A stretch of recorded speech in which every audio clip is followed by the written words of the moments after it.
Jones.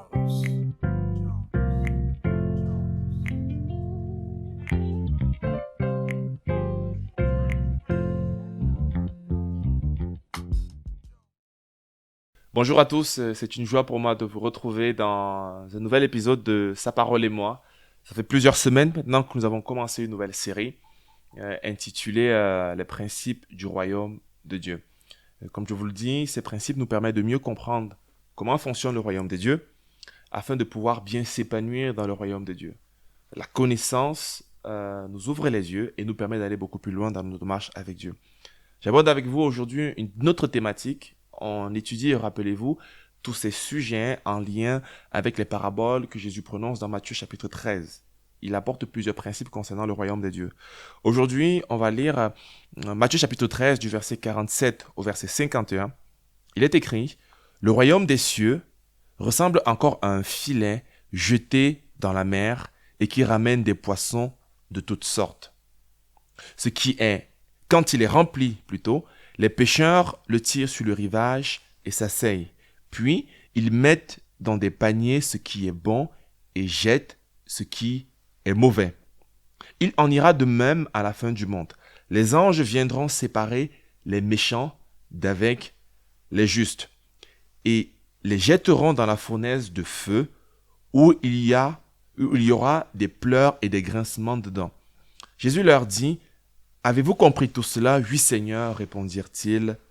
Amen. Le titre de cette thématique, en fait, de ce sujet qu'on va aborder ensemble aujourd'hui, c'est le bon est mélangé avec le mauvais. Le bon est mélangé avec le mauvais. Jésus, au travers de cette parabole, va mettre en évidence ce principe spirituel qu'il est important d'intégrer dans notre marche au quotidien avec Dieu. De réaliser que ici-bas, dans le royaume de Dieu, le bon est mélangé avec le mauvais. Les bons mariages sont mélangés avec les mauvais mariages. Les bons amis sont mélangés avec les mauvais amis. Les bonnes décisions peuvent être mélangées avec les mauvaises décisions. Les bonnes graines sont mélangées avec les mauvaises graines. Les bonnes églises sont mélangées avec les mauvaises églises. Les bons pasteurs peuvent être mélangés avec les mauvais pasteurs. Et il y aura un temps où ils seront mélangés tant que nous serons ici-bas, et il y aura un autre moment où Dieu fera lui-même le tri. C'est important de l'intégrer parce que malheureusement, on peut tomber dans les deux extrêmes. Le premier, qui consiste à croire que tout ce qui est autour de nous est bon, que tout ce qui gravite autour de notre vie est bon. Ce qui fait en sorte que le jour où on est confronté au mauvais, on est frustré, on est déçu. Alors que la Bible nous invite à réaliser, à intégrer cette notion du mauvais. Il y aura des jours bons et des jours mauvais. Il y aura des soirées difficiles et terribles, mais il y aura également des soirées agréables et belles. Et donc, n'entrons pas dans une compréhension de la vie de manière uniquement extrême, en ne croyant qu'il n'y a que du bon, et dans le jour où on est confronté au mauvais, on a l'impression d'être surpris, ou bien ne sont pas uniquement concentrés à du mauvais, et de croire que tout est mauvais, tous les gens sont infidèles, tous les gens sont hypocrites, tous les gens sont ingrats, tous les gens sont des traîtres. La Bible nous invite à réaliser que le bon est mélangé avec le mauvais. Et tant que nous serons ici-bas avec la chute, nous serons confrontés à cette réalité. Et c'est la première chose qu'il faut comprendre, intégrer dans notre marche avec Dieu. La deuxième chose, c'est que parfois Dieu nous invite, par exemple, comme dans ce cas-ci, à être des pécheurs. Il nous a dit dans cette parabole que le royaume des cieux ressemble à celui qui a jeté un filet dans la mer et il a ramené toutes sortes de poissons. Quand on sème, on ne connaît pas lequel est le bon et lequel est le mauvais lorsqu'on le fait. Lorsqu'on pêche, on n'a pas directement à première vue uniquement ce qui sera bon. On ne sait pas si ce filet qu'on va jeter va ne ramener que les bons poissons. On ne sait pas si la récolte ne sera faite que de bonnes choses. Ce n'est qu'après avoir semé, après avoir jeté le filet, ramené, que viendra un moment où on va faire le tri. Et c'est un regard à être encouragé dans ce que nous faisons avec le Seigneur. On ne connaît pas le poisson qui va sortir avant de l'avoir pêché. Et donc, Parfois, on est frustré parce qu'on a peur de pécher ce qui est mauvais, parce qu'on a peur de récolter ce qui est mauvais. Alors, on ne sème jamais, on ne pêche jamais. La Bible nous montre ici qu'en termes que royaume spirituel, si nous voulons pécher du bon, il va falloir prendre le risque également de pécher le mauvais. Si nous voulons faire confiance aux gens, il va falloir prendre le risque d'être blessés et de ne pas avoir des gens autour de nous qui sont 100% bons. Et donc, il existe cette tension de dire, j'ai été blessé un jour, alors je ne fais plus confiance à quelqu'un. Ou bien, je n'aime pas cette personne, je ne peux rien entendre de bon venant de lui. Non, la Bible nous invite à avoir la foi d'un enfant et donc à continuer de croire, même lorsqu'on a été blessé un jour, à continuer de s'ouvrir, même si un jour, en s'ouvrant, on a été blessé. Parce que si on décide de se fermer, alors on se ferme, c'est vrai, au mauvais, mais on se ferme aussi à toutes les bonnes choses que Dieu a prévues pour nous.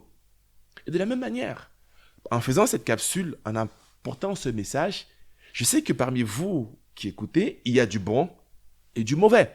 Il y a ceux qui vont l'écouter jusqu'au bout, mais il y a ceux qui ne vont pas l'écouter jusqu'au bout. Il y a ceux qui vont l'apprécier et ceux qui ne vont pas l'apprécier. Et donc aujourd'hui, qu'est-ce que je fais? Je sème. Je sais que parmi cette semence, vu que le royaume des cieux est le royaume des cieux, il y en aura du bon. Je sais que dans ce que je dis, il y aura du bon, mais il y aura du moins bon. Mais je ne vais pas m'arrêter uniquement à ce qui est bon. Je m'efforce de ne communiquer que ce qui est bon. Mais vu que je suis un homme et je suis faillible, je peux communiquer du moins bon. Et donc, je vous invite à recevoir ce qui est du bon et à faire du tri lorsque vous allez récolter. Mais de la même manière, je suis encouragé d'envoyer et de s'aimer abondamment parce que je sais qu'il y aura quelques bonnes graines qui vont rester. Alors, dans votre ministère, dans votre façon de servir, ne vous découragez pas lorsque vous n'avez pas du 100% bon. Si vous avez du 100% bon, c'est que vous êtes déjà au ciel, mon ami. Mais si vous avez un peu de bon et un peu de mauvais, alors nous sommes dans les règles normales du fonctionnement du royaume de Dieu. Il y a du bon et il y a du moins bon. Il y a du bon poisson et il y a du mauvais poisson. Alors n'hésite pas à partager l'évangile lorsque tu vois du mauvais parce qu'il y a forcément du bon qui arrive.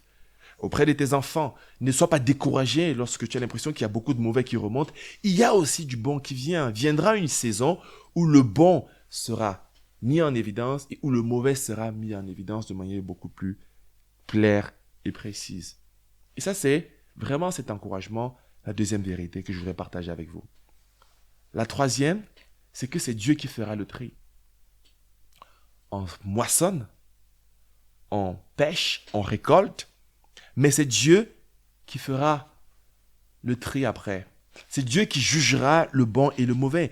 Et dans ce texte, verset 49, il est dit, il y en aura de même à la fin du monde, les anges viendront et les sépareront les méchants d'avec les justes et les jetteront dans la fournaise d'ardent. Il y aura des pleurs et des grincements de dents. Jésus nous rappelle en fait que à lui viendra le temps de juger le bon et le mauvais. Faisons confiance à Dieu dessus. Et ça nous donne aussi un regard sur la justice de Dieu. Ne croyons pas que le mauvais aura toujours raison.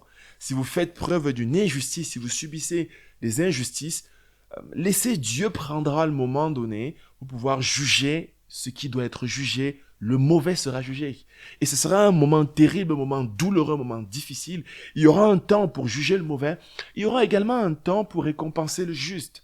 Alors même si ici-bas, nous avons des injustices parce que le mauvais et le juste vivent ensemble, et on voit plusieurs fois dans les Écritures, cela est mis en évidence que parfois on a l'impression que le juste souffre et l'injuste se réjouit.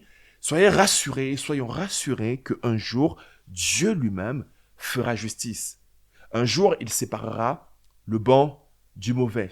Un jour, dans tout le travail que nous avons fourni, Dieu nous récompensera de ce qui est bon et également Dieu nous condamnera de ce qui est mauvais.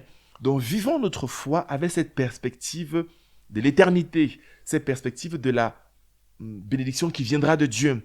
C'est Dieu qui jugera le bon du mauvais, la bonne graine de l'ivraie.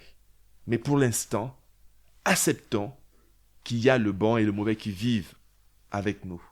Soyons justes comme le Seigneur il l'est, mais soyons sages et remplis de foi comme le Seigneur également l'est.